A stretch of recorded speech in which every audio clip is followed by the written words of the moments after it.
Hi guys, and welcome to Mr. Loth's model making channel. I'm Loth, that's short for Lothandro. As some of you might pick up on, that's a Lord of the Rings inspired name, which I've carried around for over 10 years, I think, through online gaming and stuff like that. Anyway, enough about that. This is my very first YouTube video. It's going to be a relatively short video about unboxing the recent mailbag I got. There's lots of stuff in it, so I'll dig right into it. But before I do, I do want to give a shout out to Fox, aka Model Making Guru on YouTube, for his little tutorial on doing decals. Because if it wasn't for his tutorial on doing micro set and micro sol on decals and applying them that way, they would not have come out this nicely, I'm quite sure. All the major ones are on, and it just followed the panel lines beautifully on this little hatch here. Even the latches came out through the decal quite crisp. Even little detail in the latches there. So thanks Fox, very good video, a lot of help, really making this Revel kit stand out a little bit more. You might also see the other project I have going, which is my master grade Toggies. This is the Endless Waltz edition from the Gundam Wing movie Endless Waltz. Basically got a little collection going on of Gundam Wing models. Basically want to collect them all because it's kind of what got me into the whole Gundam scene. Anyway, time to move on now to the actual unboxing part of the video. I will be taking the kits from outside the screen because, well, I've just grabbed a box.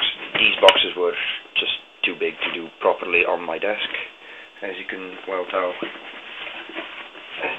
Would be running out of workspace quite shortly. I'm going to start off with some books I bought. I'll just grab them and start off with this little issue of the Weathering magazine. So, since one of my models, the plane, is nearing finishing, I wanted to get into weathering, washes, filters and stuff like that. And since I already had some oil paints lying around, I figured, might as well get this magazine and get an in-depth view, rather, of what it entails. As you can see, beautiful little magazine with lots and lots of pictures and showing off a lot of techniques. I also got me some of the oil brushes before getting this magazine, and I was kind of at a loss as how to use them compared to normal oils, so I went ahead and got me this for that as well, and sure it worked like a charm. Anyway, the other one I got is a fair bit heftier than this one. Just put that to the side. I'll actually take the from under the box. My entire desk is shaking with the impact of it, because it's a 550-page whopper, chock full of pictures and how-to guides, basically, of doing your own diorama. And it is a pretty amazing piece of work. Like, I was at because I will be doing one for the little plane, I will be doing one for the kit I'll be unboxing shortly, and I'll be doing one for the build competition we're having in the Facebook group I'm a part of. That Facebook group is called the Modelmaker's Boomhut. Very friendly community, started up by a couple of guys who basically do full build type videos in which they explain techniques and stuff like that. Fun group, do join. I've learned a lot of stuff since joining. Had a lot of fun since joining as well. And about the competition that they're organizing, it's basically it's known as the egg build-off or the egg contest or whatever you want to add to the eggy part. But the main part is it's eggy. Eggy in the sense that it will be super deformed, chibi, pop figure kind of models. But more on that later when I actually unbox the kit that I got for that competition. But if that sounds interesting to you, do check out the page. The URL is facebook.com/groups/model Boomhut. Okay, moving swiftly along to some more interesting things, like if you can afford it, do get this book. Great for dioramas. But now we come into some more products which are even more directly related to the kit I will be unboxing soon. One last unrelated little thingy, which is I got the green mecha scholars set from Ammo by MIG. Why did I get this? Well, because a while ago I received this little guy in the mail, which is the Iron-Blooded Orphans 1/100 scale Greys, which is basically the first antagonist suit you come across in the series. It's one of their master grade size kits, but with basically HG mechanics in the sense that it's not full in frame, but there are a lot of details for it, for where the in frame would be exposed normally on an MG build. And they do use polycaps, and there is a bit more detail than in a normal sized high grade. So it kind of fills that gap between high grade and master grade, I guess. Should be a fun build. I was amazed that there's still this much parts to it, since I think, from what I remember, my high grade Barbatos build was a fair bit less expansive compared to this. Anyway, enough of this and that one. Shall be moving on to the next part, which is directly related to the, well, let's be honest, impulse buy I did on the interwebs. As the running joke is in the Boomhut, there's dodgy internet pavements and dodgy pavements outside web shops and model and hobby shops. So we always end up buying more stuff than we plan on. First little thing I bought for it is this. This is the Wet Earth Tracks, which already should be a big hint as to what the kit will be. And yes, it is a tank. I wanted to do a tank after doing a plane. I've got a lot of planes in my stash. I didn't have any other type vehicle, not taking the you know, sci-fi kind of thing that Gundams are into account. So I wanted to do a existing vehicle that wasn't an aircraft or a helicopter. It is going to be a very, very muddy and heavily weathered build, which shall be, you know, the reason behind that will become clear as I unbox the kit itself. Some more stuff I got. Really got a lot of big stuff, to be fair. Some dark speaking RAM, which I will be using on the plane as well, and the rust effects, because there are some steel parts which I think could do with some streaking on it. Like, I think the belt around the spare fuel pod, basically what keeps the fuel pod in place is a steel ring. So yeah, I will be going to town on that. But these and also be useful in many different builds. Put these to the side. Looking for it. Also got me some more Abteilung oils. Handy oils, very fine pigment. Not that expensive, but these are actually around 3 to 4 euros per bottle, or per tube rather, which is fairly doable, about what you'll pay for a quality oil in a art store. And they come in, you know, specific colours, specific to our hobby, like this dark rust and several other colours I have in store. Related to the oil brushes are these. These are some, well, not the oil brush, related to this little tube are these oil brushes. These I got for a very specific task, which is basically I want to do a dot filter. I've seen that shown, and it looked like a really, really interesting technique, which I do want to try out. Probably will be using one of my testing spoons with some colour on it to see if I know what I'm doing. Probably not, don't know at all what I'm doing, but you know, need to learn, start using new techniques, or I won't progress past, you know, clean builds, as I've done with my high grade and real grade Gundams that I have. Well, I say Gundams, there's only one real grade, one high grade. Anyway, moving swiftly along to some more painting chisels and stuff. Can't believe I just said chisels, I feel old. Anyway, this is a filter set for desert vehicles. You might say desert vehicles, you got all that muddy stuff. Yes, because the environment the vehicle operated in was a dense clay ground in areas environment, which has quite a similar color to desert sand and stuff like that, so this should work perfectly alright as well.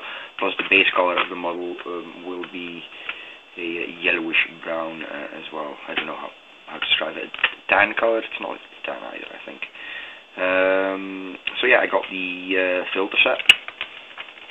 The little yellow sand, desert yellow, and light sand, ochre for light sand. Oh, it's on the front, isn't it? Yeah, grey for yellow sand, brown for desert yellow, and ochre for light sand. So this should, you know, work quite well with what I'm planning to do.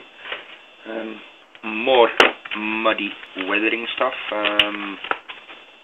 This one's actually comes with it's an AK one. This one comes with pigments, wet fluid effect, so I can go for the damp earth effect in the tracked areas of the vehicle. Also first for me using pigments, so should be interesting. Comes with the plaster free, yay. You know, plaster's probably the cheapest thing that's in this compared to the other bottles. Should be fun, really get that kicked on mud effect with it. Looking forward to using it.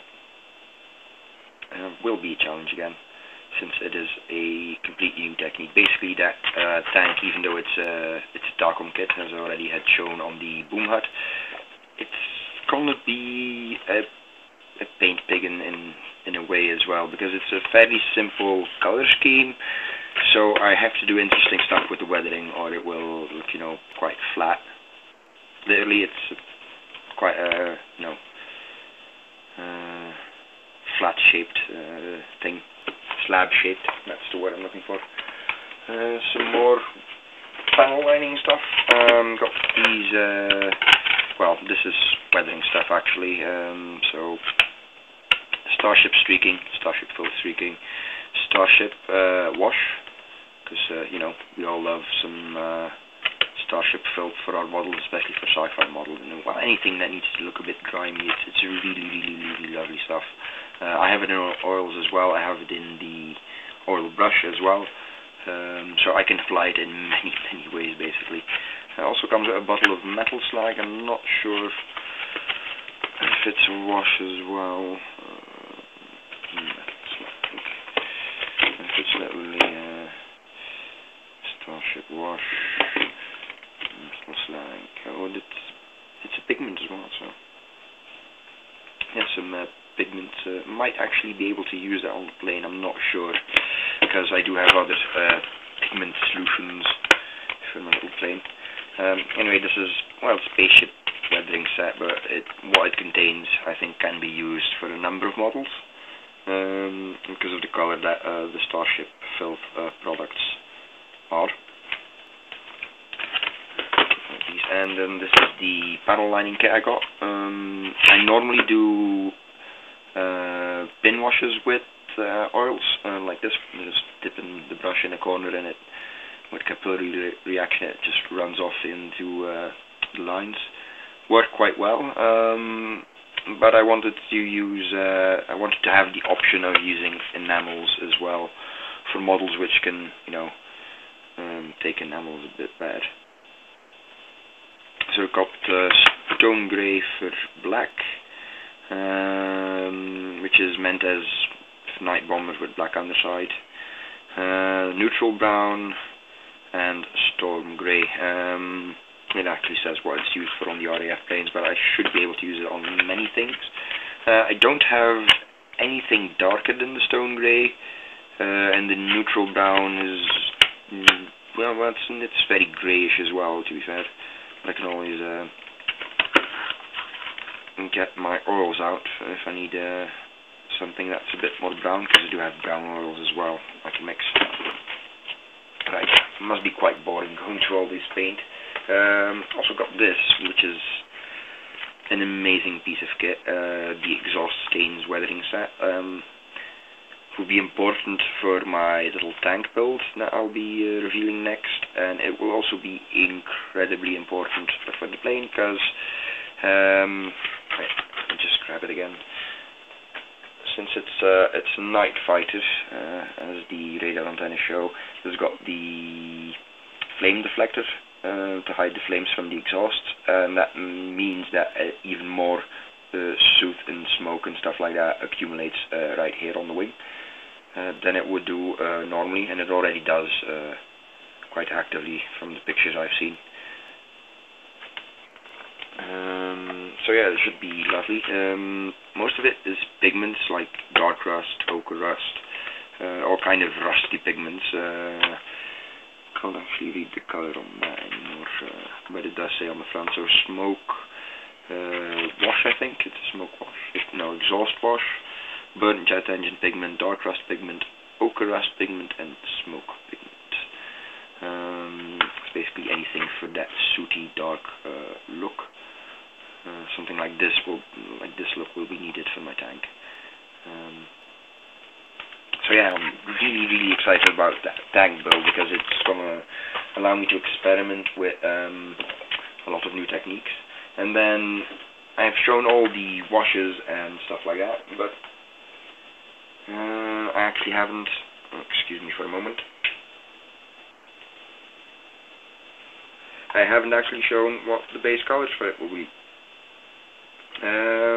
And well, if I show the base color set that I got from MIG for it, it's gonna give it away. It's gonna give the build away for sure. It's the British and German camouflage tanks colors from 1914 to 1918. So it's bound to be one of these. Basically, it's either gonna be a Mark 1 or like a captured Mark 4. Or an A7, or the little Whippet tank, or a captured Whippet tank. Contains 4 colors. I'll be mostly using the ochre earth and green moss colors, I think, combination of those two, because what they did after a while, from watching videos done by the Bovington Tank Museum, which are incredibly useful for when it comes to like details on the camo. Because what they did is they discovered that everything got covered in mud basically on the tank, because of the tracks going all the way around.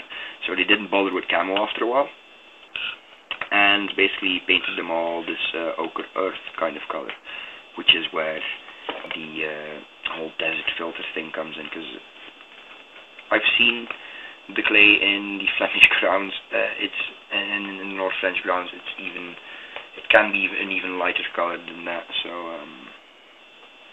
well, than what's on the box, but this is obviously a green moss painted one.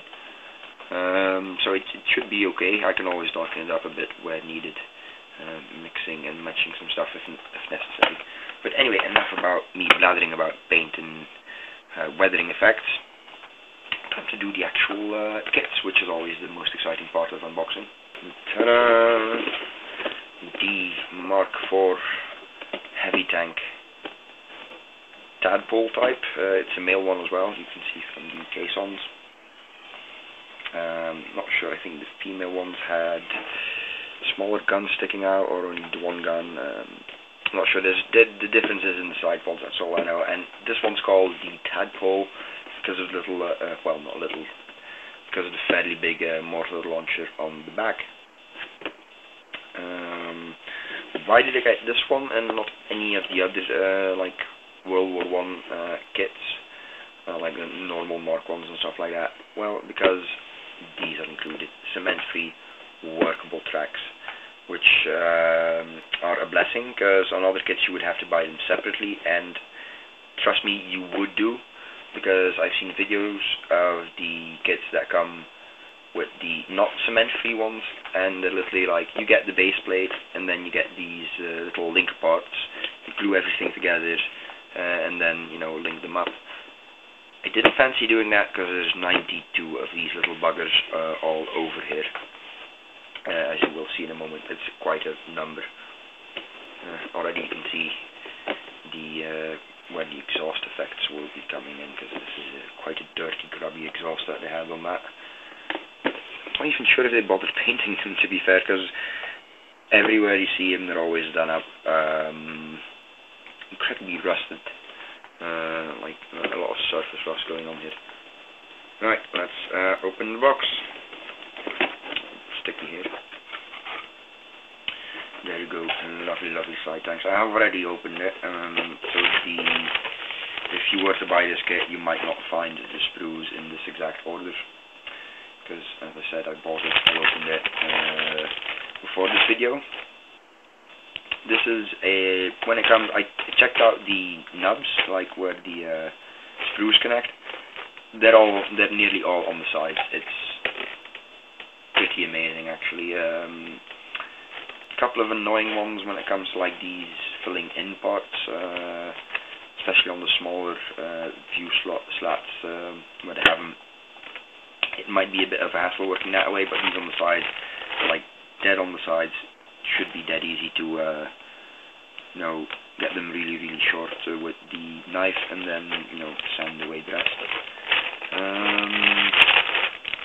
Amazing detail on every piece of armor. Oh yeah, the links I mentioned earlier, I should have shown these first instead. 92. And even with them being cement free, yeah, a lot of work, this one. But no denubbing, no denubbings, because that would have been a nightmare, denubbing every little plate, even if it was already with the links on it. Denubbing them would be horrible, small and tiny and sticky. As I was going to say before showing you the tracks, because I am getting sidetracked here nicely, so this is the side paneling. I'll explain what these are in a minute, and this is what I want to show. The riveting details on these are, well, outstanding, to be fair. Even on inside the track rounders, there are small rivet details, like this one here in these little grouping. Even though you wouldn't ever see them again the moment you put tracks on, unless you of course plan to doing a destroyed kind of build. So what this is, maybe an ditching beam. No, it's not. This is, as I was saying, these might be annoying to get rid of. The ones here, closer to the camera, because you have to cut them out if you want to do it properly. And again, you might get away with just gluing on the little armor port on it, or door, or whatever you want to call it, because it would be hidden behind that. But I know that's still there, and it would annoy the living hell out of me, so I'm getting rid of them. And then, even with the track links, yeah, there's still a lot of work in these tracks, because these are the runners. Unsprung tanks, no suspension whatsoever on these, so many little rollers. I've seen these done up in two ways. There's meant to be it put in loosely, but apparently it's an immense hassle to get them fit, because basically what you do is you sandwich them between these side panels, like both halves of the side of the tank, the side pontoons, and you sandwich it in between that, so you need to line up with all the little holes on here, which is going to be a hassle, I think. Some put in some glue on the bottom half, and then put the top half in, and then like nudge them in, because you still have to do some nudging work. There's no straightforward way of doing it.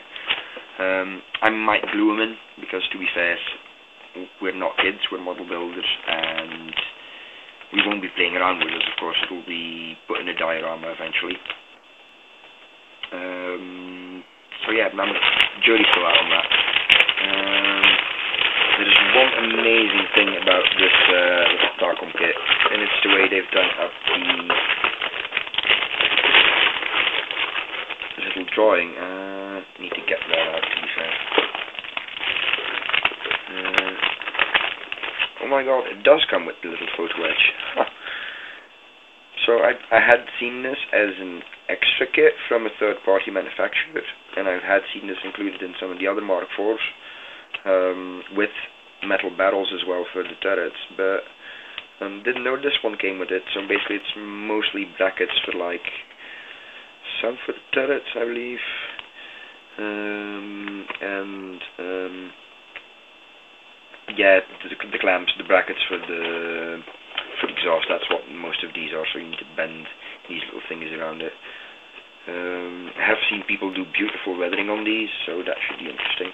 Anyway, enough topic. Hobby knife will do. A ratty old knife. Okay, that didn't work at all. Well done, Loft. Well done. Good job. Okay, ratty old knife is getting a bit dangerous for my taste. Watch it.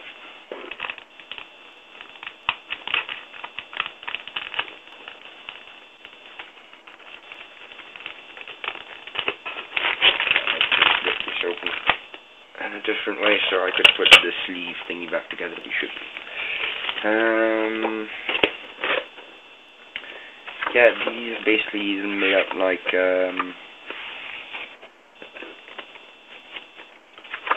old-timey blueprints on the outside.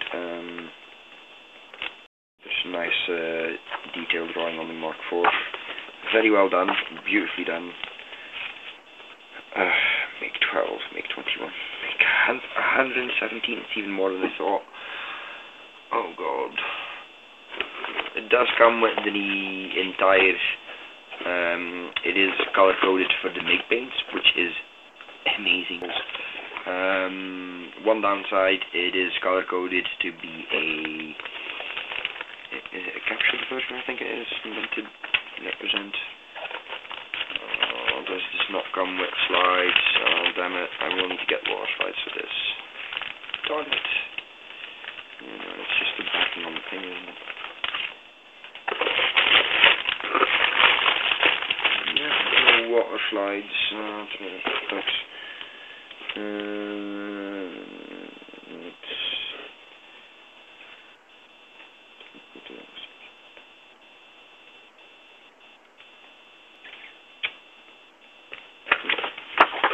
The tadpole thing wasn't really rigid. I might actually build it without a tadpole attachment.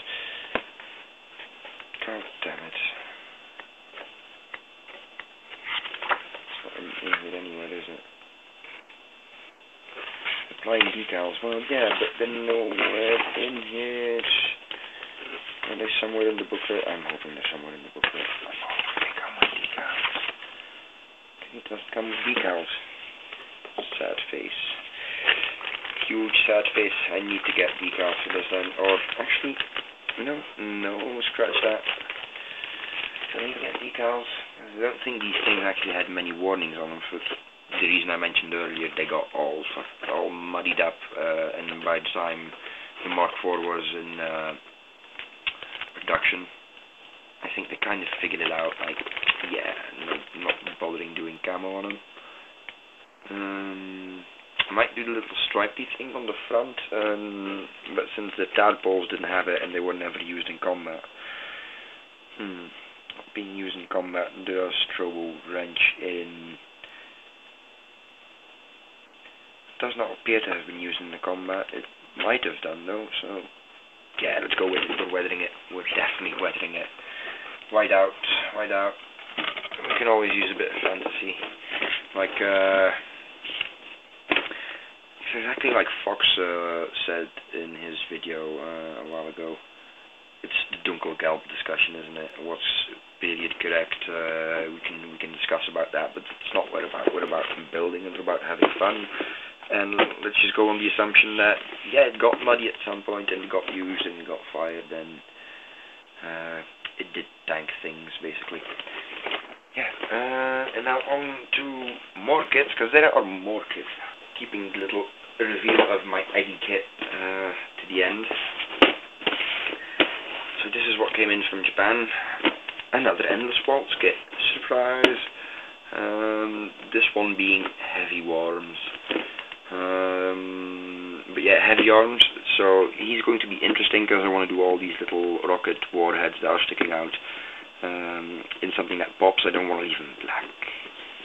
It might be anime correct, but and I do definitely want to get like a glossy effect, a glossy. I want to do something metallic with the barrels here and here. Not sure how these are made. Would have to check it out. Something. This was back ordered, so this is probably a pretty fresh production run of these. This wasn't back ordered with HOJ. Oh, little electric wiring. Where would that go? Oh no, I know. This is for the ammo belt, isn't it? Yeah. I need to find the chest piece. I need to find the chest pieces. Are these chest pieces? Rocket pods.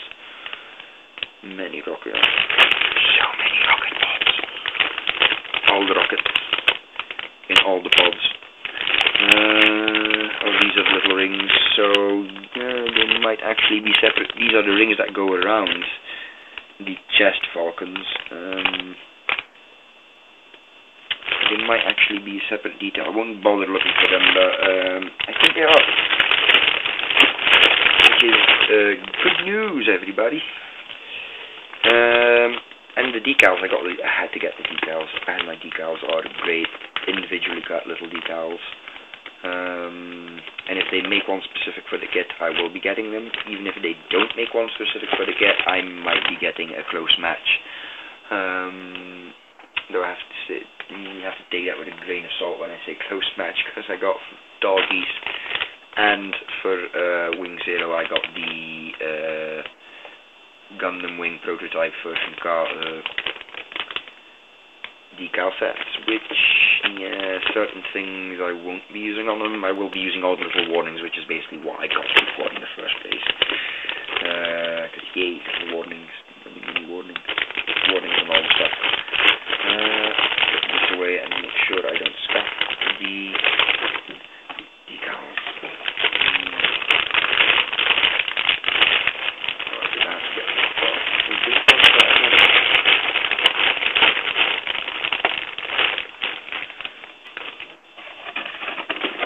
Placing it flat down because I don't have any space to show it off anyway, so yeah, I will be placing it flat. Put that on the side, and then for the tiny reveal, little chibi ship. Yes, I believe this is Akagi. Anyway, it's one of the World War II Japanese aircraft carriers. This is a whole line of chibi World War II Japanese ships that Fujimi does in Japan. They also do some tanks. I believe they do a Tiger kit as well, so for those of you looking for an alternative to get into the competition, an alternative to the Meng Wartoons ones, these guys do a Tiger one as well. Don't know if it's still in production. I do believe it is, because someone on the Boomhut just unboxed a Hughes that had an order sheet from 1985, a little chibi Hughes helicopter. So yeah, chances are pretty high you'll be able to find one. This is not going to be the only part of the build. I'm already revealing what the other two kits will be. It's also Fujimi chibi ship, 2 ships actually, but 1 kit, because they come as a duo package. It's the I-400 submarines. For those of you who are not familiar with the I-400 name, it's basically a World War II looking submarine, but it's big, really, really big, because in the conning tower there's actually a 2-plane hangar. And they come as a pair, I don't know why, and it's even cheaper than this one, which is weird. It's really weird why it's cheaper than this one. I guess it doesn't have all the little guns that need to be custom details. Because surprisingly enough, as you will see, water slides. They cast a lot of detail separately for something this small, which is amazing. This is the upper part of the ship. Get this little picture of this on this little part with the little viewing holes. They've done really well. They have like little rain guard things that the viewing holes would have on top of them on the ship. They have them, like you can see them here. Some are sticking out more than others, but I don't know if that's casting floor or that's meant to be like that. I won't be fiddling around too much with it because, to be fair, it looks pretty good. These are cast there. Yeah, it might be this side and this little part that's cast a bit worse, because you can clearly see that these are near perfect and these are a little bit off. I don't know, the only thing I can think of that would work would be heating up something like this. And my cat has just entered the room. Hello, Mushu. How are you? Close the door. Yes, meow meow. Meow meow, kitty. Yes, you're hungry, but you're not really hungry. You just want food because you want to show you're my boss. Because you're a cat, no cats want to show they're your boss. Which part this is? I think the rear section of the ship. Yeah, I think it is. You can do these as a half hull build as well. Hence this little grey section. Or is it just you can do them as grey and keeping? No, you can do them as grey with just a half hull, with just this flat on its side. Or you can do them with a grey hull and basically paint this any colour you want, I guess. Or you can do it with the pre-painted little one, because they do seem exactly the same. So that's nice, they give you the option. Tiny little propellers, tiny little rudders, and oh joy, 3 little tiny, I think they're zeros, gates, I'm not sure. Really bad with American names for Japanese planes, and I'm even worse with the Japanese names because it's all serial numbers and Mitsubishi something. Like I said, lots of details, lots and lots of tiny little details. Flight deck is sandwiched in between here, but I don't know if you can see this on camera, but the individual wooden planking is visible. So there are little grooves in there. So it should be suitable to do like a little wash on it to resemble, I guess, would it be tarring? Would it be tarring even in these modern ships that goes in between it? I'm not sure. Something's going in between it, I guess. More little planes.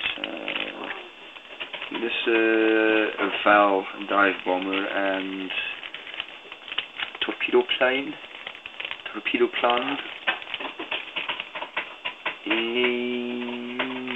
Yeah, it looks like torpedo plane. Sure, or is it the green one? Or I don't care. Don't want to unpackage this yet, because if I unpackage this, I'm going to go straight to denubbing, and I can't do that yet. No, the white ones are the zeros, and these are the little. Yeah, and these are the ones that carry the little torpedo on the belly, which is lovely that they added that in.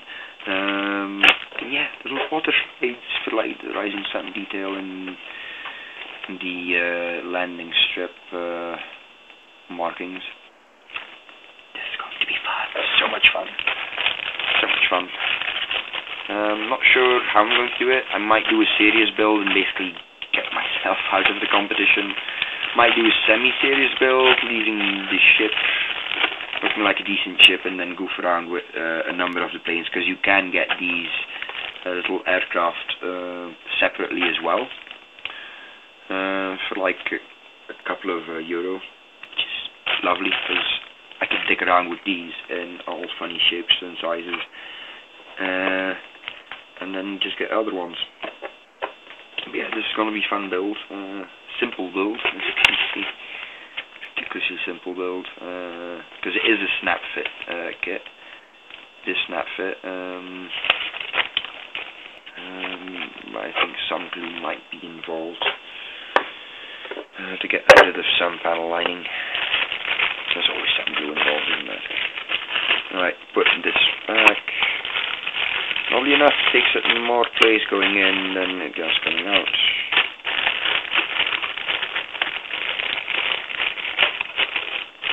There we go. How to denub. Like, I need to know that I've done master grade denubbing so many parts. Anyway, that's pretty much it for my video. Hope you enjoyed it. I will be doing a build journal of this. Might be a long one where I do like I'm now doing this, and then do a little excerpt of that stage of the build, or I might do this as just sort of like I've done this today and just show what I've done in a bit shorter videos, because we only do have 2 months time for this, and knowing that there's 2 more kits that I will have to finish to complete my little diorama.